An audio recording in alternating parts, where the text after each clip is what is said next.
Good day everyone, I am Miss Laika Alarcon and at the same time, I will be your teacher for personality development. So let us now start.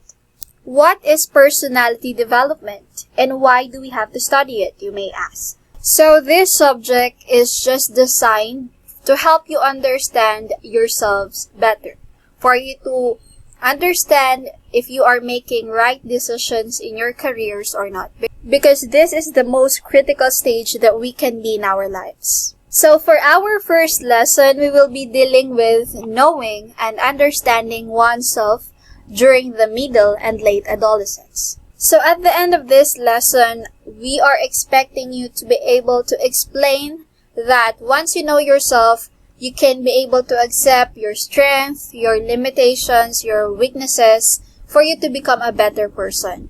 And also, this subject aims you to be able to share the characteristics, the habits, and experiences that you have in a free way. Basically, we just wanted that this subject would be your diversion of whatever you are going through. At this stage in time, have you ever asked yourself, who am I? Why are we like this?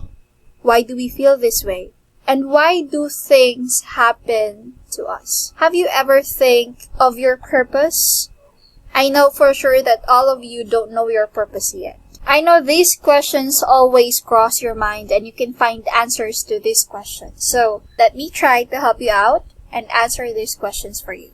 So we have two words which makes personality development. And the first one is personality. So according to the Greeks, it comes from the term persona, which means mask. As we all know, when we are wearing masks, it covers our true identity. We are trying to keep our emotions in ourselves. We are trying to disguise as someone else, someone whom the society would like.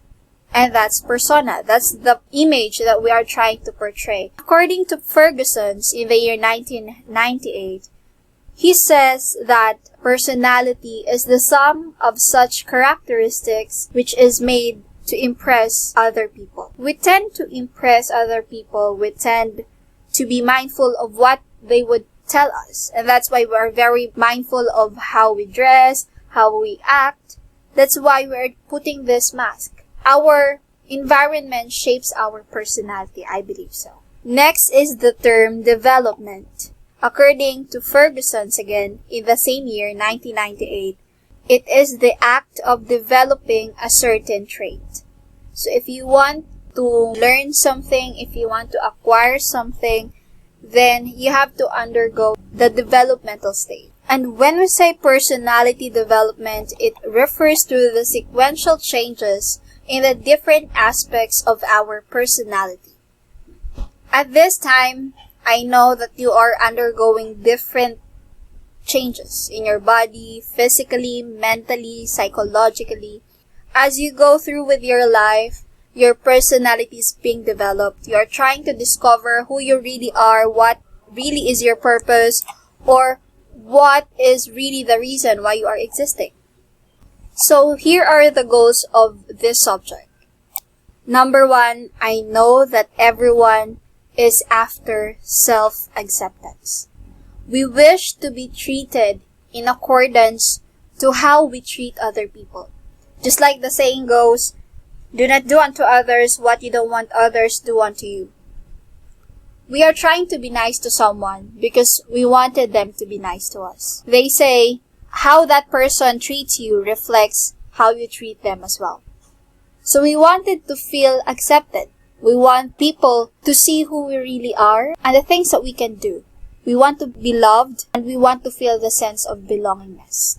We want to be appreciated. Next, we also desire for self-satisfaction. You may admit it or not, but I know that at some point, you are not pleased with what you are doing, with your decisions.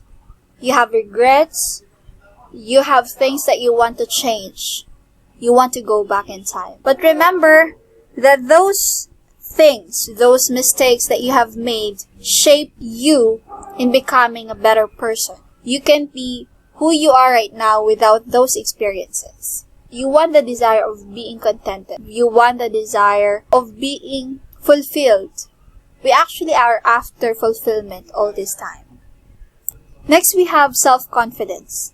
I know everyone lacks this thing in which we can show who we are. We can deal with anyone without any hesitations. Without any hows, what if, buts. Just be us without any questions and judgments from other people. And here are the aspects of personality development. So we have physical aspect, temperamental aspect, intellectual aspect, social aspect, character aspect, and spiritual aspects. So for physical aspect, you are experiencing changes in your body. Next, we have temperamental aspect. Temperamental aspect, it refers to your temper, your emotion, and how you deal with things, your patience, your control over the situation changes. If you are not that patient before, I hope that now you are more patient. You are more willing to control your behavior for a certain situation. Next, we have the intellectual aspect.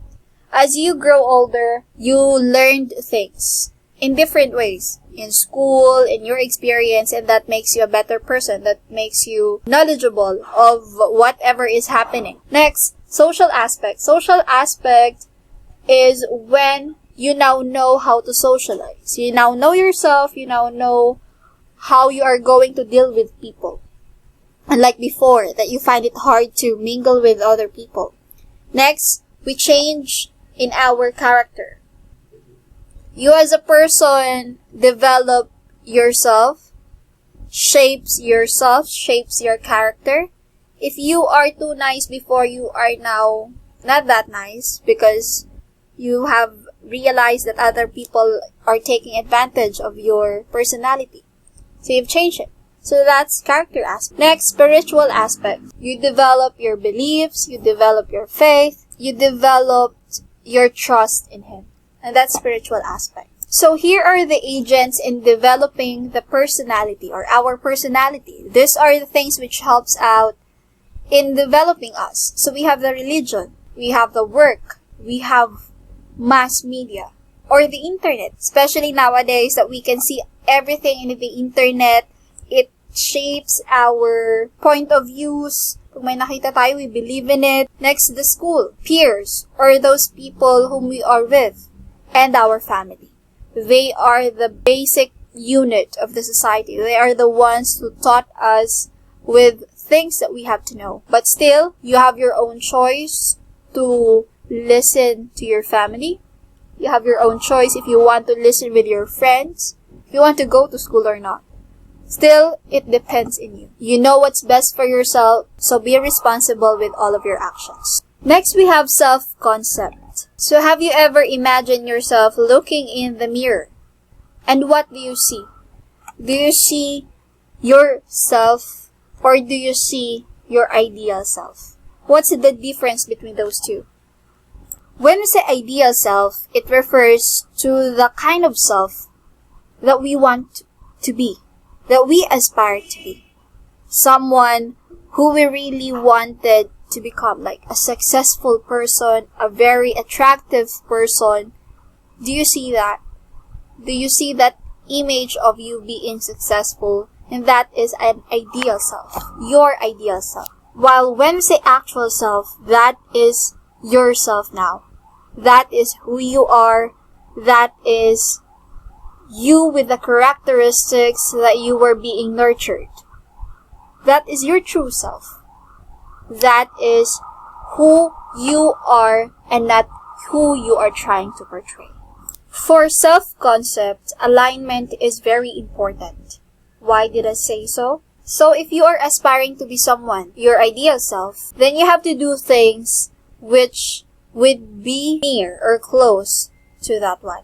So let us say that you want your parents to be proud of you, yet you are not doing things that would make them proud of you. You are doing things to disappoint them.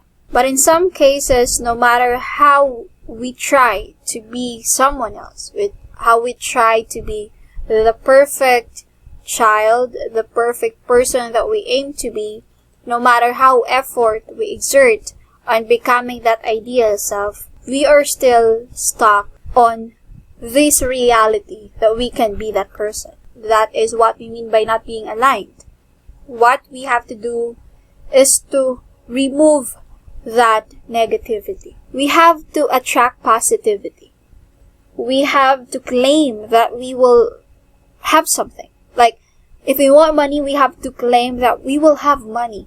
Not think that, oh, we don't have money, I will no longer live, I will no longer be able to buy things that I want. Be positive. Work hard for it. And sooner or later, you will be able to have it. You are the one choosing and shaping your future. Trust yourself. You may not know your purpose now, but you are here for a certain reason. Maybe to help out your family. Maybe for you to help out other people. Just no matter what situation you are in now, maybe it is hard or not, just trust yourself. Just trust the process.